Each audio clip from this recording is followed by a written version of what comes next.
दोस्तों नमस्कार। दोस्तों हमारे बहुत सारे दर्शक जानना चाहते हैं कि बैंक में कितना कैश जमा करने या निकालने पर या फिर कितने की एफडी कराने पर इनकम टैक्स नोटिस भेजकर हमसे जवाब मांग सकता है। तो अगर आप भी इन सवालों के जवाब जानना चाहते हैं तो इस एपिसोड को शुरू से लेकर के अंत तक देखिए। इस एपिसोड में हम आपको उन 6 बड़े लेन देन के बारे में बताएंगे जिस पर इनकम टैक्स आपको नोटिस भेजकर आपसे जवाब मांग सकता है, और साथ ही ये भी बताएंगे कि अगर आपके पास नोटिस भेजा जाता है तो उसका जवाब कैसे देना है, क्या देना है। तो पहले 6 लेन देन का जिक्र कर लेते हैं, उसके बाद हर लेन देन के बारे में विस्तार से हम जानेंगे। तो पहला लेन देन है बड़ी खरीद के लिए क्रेडिट कार्ड का उपयोग करना। दूसरा लेन देन है नगद में वस्तुओं या सेवाओं की खरीद।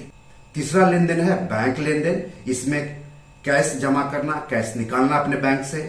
इसके अलावा एफडी कराना, बचत खाते में जमा करना और करंट अकाउंट में जमा करना। चौथा है संपत्ति लेन देन, यानी प्रॉपर्टी जैसे कि जमीन, खाली प्लॉट, दुकान, मकान जो आप खरीदते हैं उसके संबंध में। पांचवा है शेयर या म्यूचुअल फंड में निवेश, और छठा है विदेशी मुद्रा लेन देन। पहला है बड़ी खरीद के लिए क्रेडिट कार्ड का उपयोग करना।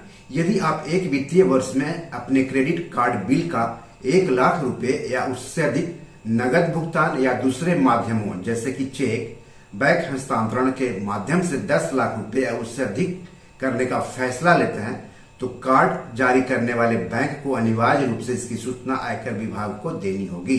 टैक्स सलाहकारों का कहना है कि अगर क्रेडिट कार्ड का खर्च लौटाए गए पैसे के अनुपात में नहीं है तो आमतौर पर इनकम टैक्स विभाग टैक्स पेयर्स को नोटिस जारी करता है।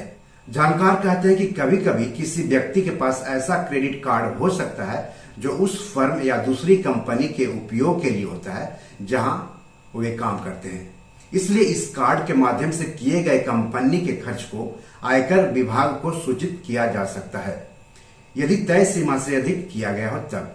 कभी कभी यह भी हो सकता है कि आप अपना क्रेडिट कार्ड किसी मित्र को उधार देते हैं जो फिर आपको आपके क्रेडिट कार्ड पर खरीदारी की जरूरतों के लिए खर्च किए गए पैसे की प्रतिपूर्ति करता है।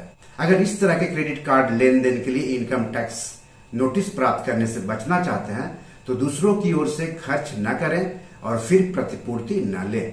इसके अलावा किसी भी व्यक्ति को क्रेडिट कार्ड बिल का मासिक आधार पर भुगतान के साथ साथ उसका ट्रैक रखना चाहिए ताकि जहां भी इस तरह का नोटिस मिले इनकम टैक्स विभाग को जवाब देने में आसानी हो।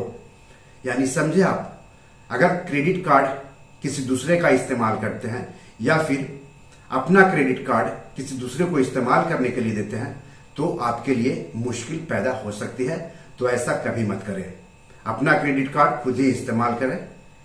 और दूसरी बात यह है कि जो क्रेडिट कार्ड का आप इस्तेमाल करते हैं, खर्च करते हैं, उसका भुगतान करते हैं, इन सब चीजों का रिकॉर्ड रखें ताकि इनकम टैक्स अगर नोटिस भेजे तो आप उसका सही जवाब दे सकें।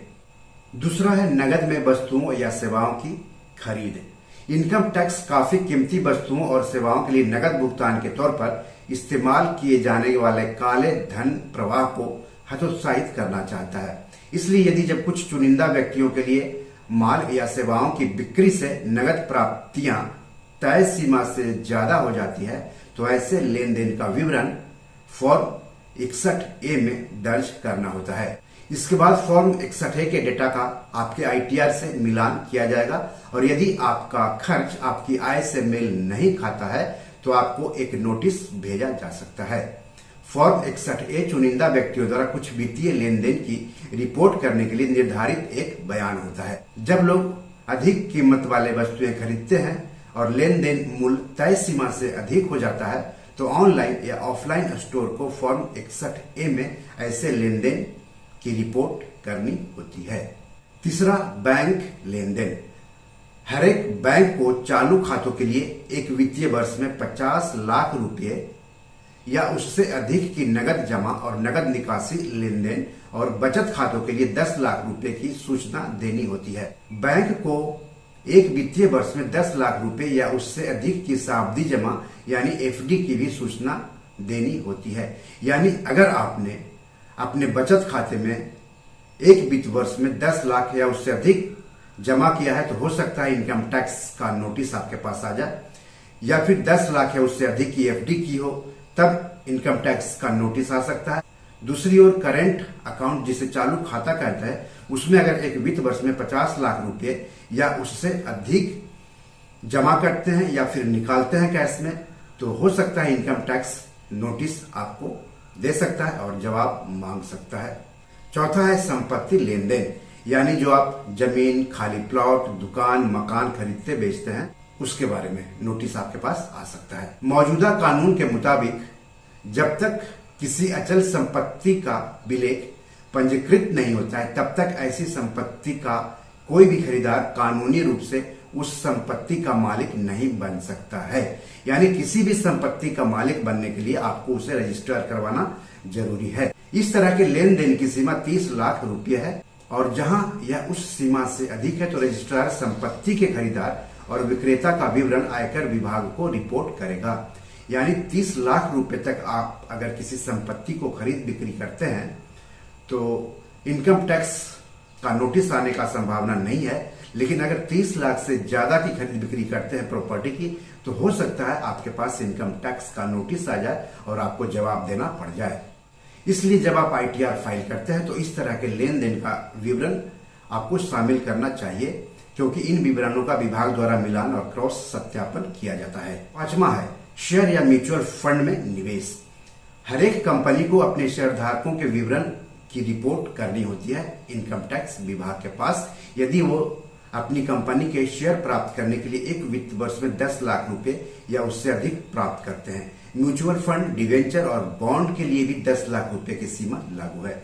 यानी अगर आप शेयर बाजार में, म्यूचुअल फंड में, डिवेंचर में या बॉन्ड में किसी भी वित्त वर्ष में 10 लाख रुपए या उससे अधिक का निवेश करते हैं तो इसकी जानकारी इनकम टैक्स विभाग को देनी होती है उन कंपनियों को जहां से आप ये निवेश साधन खरीदते हैं। तो अगर आप 10 लाख या उससे अधिक का निवेश करेंगे तो हो सकता है आपके पास इनकम टैक्स विभाग का नोटिस आ जाए और आपको जवाब देना पड़ जाए।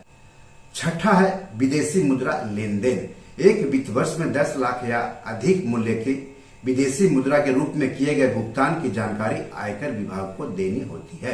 यानी अगर आप 10 लाख या उससे अधिक की विदेशी मुद्रा का लेन देन करते हैं एक वित्त वर्ष में तो हो सकता है आपके पास इनकम टैक्स का नोटिस आ जाए और आपको उसका जवाब देना पड़ सकता है। यदि आपके आयकर रिटर्न में यानी आईटीआर में रिपोर्ट उच्च मूल्य के लेन देन का जिक्र नहीं किया गया है या आप कानून के अनुसार आवश्यक होने पर अपना पैन की जानकारी देने में विफल रहते हैं तो निश्चित रूप से उस पर इनकम टैक्स के अधिकारियों का ध्यान जाएगा और हो सकता है आपके पास इनकम टैक्स का नोटिस आ जाए। भारत में सभी बैंक और वित्तीय संस्थान को व्यक्तियों द्वारा किए गए कुछ चुनिंदा लेन देन की सूचना इनकम टैक्स विभाग को देना कानूनी तौर पर जरूरी है, जिसका जिक्र हमने ऊपर किया है। अब सवाल है कि अगर आपको इनकम टैक्स का नोटिस मिल जाए तो क्या करना है। तो पहला, केवल नोटिस मिलने मात्र से परेशान मत होइए। जरूरी नहीं है कि नोटिस किसी गड़बड़ी के सिलसिले में ही आया हो। कई बार रूटीन पूछताछ या किसी अन्य तरह की जानकारी लेने के लिए भी असेसिंग ऑफिसर एओ नोटिस भेजते हैं। दूसरा, नोटिस से घबराइए मत और न ही उसे नजरअंदाज करें। पहले नोटिस को ध्यान से पढ़ें कि वो किस सिलसिले में जारी किया गया है। अगर आप नहीं समझ पा रहे हैं तो किसी भरोसेमंद जानकार से इस बारे में आप सलाह ले सकते हैं जो कि टैक्स सलाहकार का काम करता है, उनसे आप बात कर सकते हैं। तीसरा, नोटिस आने पर यह देखें कि क्या वो आपके पैन कार्ड नंबर से जारी किया गया है या नहीं। आपको बता दें कि आयकर विभाग पैन कार्ड नंबर के आधार पर नोटिस जारी करता है, ना कि नाम के आधार पर। ऐसे में कई बार गलती से किसी व्यक्ति का नोटिस दूसरे व्यक्ति के पास चला जाता है। हो सकता है कि नोटिस ऐसे ही किसी दूसरे व्यक्ति का हो जिसका नाम और जन्म तिथि आपसे मेल खाती हो। नोटिस में दिए गए पैन नंबर का मिलान जरूर कर लें। चौथा, सभी दस्तावेज व्यवस्थित कर लें। यह भी संभव है कि नोटिस भेजने के लिए आपके रिटर्न को संयोगवश जांच के लिए चुन लिया गया है। बोलते हैं ना एट रैंडम चुन लिया जाना, तो हो सकता है एट रैंडम चुन लिया गया हो। इसलिए नोटिस मिलने पर डरने के बजाय आयकर विभाग द्वारा मांगे गए सभी दस्तावेजों और बाकी सूचनाओं को इकट्ठा करें। इन दस्तावेजों में आपके लेन देन से संबंधित कागजात हो सकते हैं, आईटी रिटर्न की रसीद हो सकती है, प्रॉपर्टी खरीदने के लिए लोन लिया तो उससे संबंधित कागजात हो सकते हैं, आयकर स्रोत जानने के लिए बैंक अकाउंट दिखाना पड़ सकता है, या फिर भुगतान के बारे में बताने के लिए क्रेडिट या डेबिट कार्ड स्टेटमेंट शामिल रह सकता है। 5वां, नोटिस का गुम हो जाना आपकी मुश्किल बढ़ा सकता है।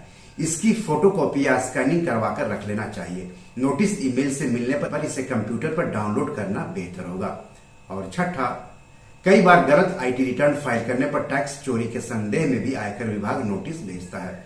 ऐसे में अपने सीए से बात करें और इसका समाधान निकालें। 7वां, नोटिस में उसे जारी करने वाले अधिकारी का नाम और पद जरूर दिया होता है। अधिकारी के हस्ताक्षर, मुहर, दफ्तर का पता और इनकम टैक्स वार्ड और सर्कल का जिक्र भी नोटिस में अवश्य होता है। नोटिस ईमेल से मिलने पर उसका डॉक्यूमेंट आइडेंटिफिकेशन नंबर यानी DIN जरूर देखें। 8वां, अगर सिर्फ ज्यादा टैक्स के लिए नोटिस भेजा गया है तो इससे खुद भी निपट सकते हैं। मामला थोड़ा उलझाने वाला है तो किसी टैक्स सलाहकार की मदद लेना बेहतर होगा।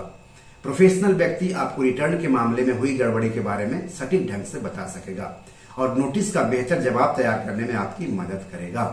तो ये तो हो गया कि अगर आपको इनकम टैक्स का नोटिस मिले तो आपको क्या करना चाहिए। सबसे पहले कि आपको घबराना नहीं चाहिए और आपको नोटिस पूरी तरह से अच्छी तरह से पढ़ना चाहिए कि मामला क्या है। चलिए अब आपको बताते हैं कि इनकम टैक्स विभाग क्यों किसी को नोटिस भेजता है। पहला, हो सकता है आईटी रिटर्न फाइल नहीं किया गया हो। दूसरा, अधिक वैल्यू के लेन देन करने पर पैन कार्ड नंबर की जानकारी नहीं दी गई हो। तीसरा, सेविंग्स बैंक अकाउंट में 10 लाख रुपए या उससे अधिक की नकदी जमा करने पर भी नोटिस जारी किया जा सकता है।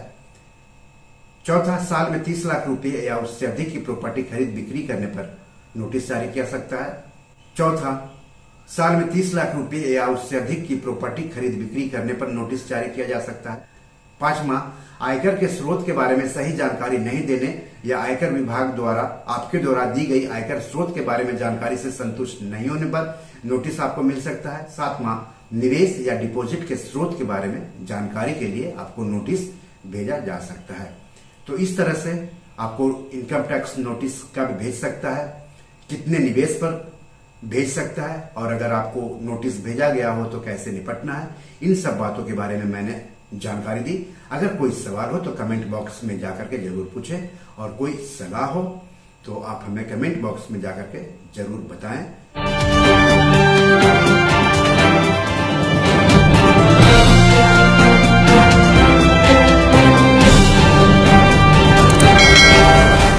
दोस्तों, ये मेरी 7 किताब है जो कि amazon.com पर पब्लिश है।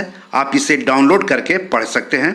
इन किताबों के लिंक्स इस वीडियो के डिस्क्रिप्शन में दिए हुए हैं। इन 7 किताबों में से 5 किताब मनी मैनेजमेंट पर है, यानी पैसा निवेश करके अधिक पैसा कैसे कमाएं पर आधारित है।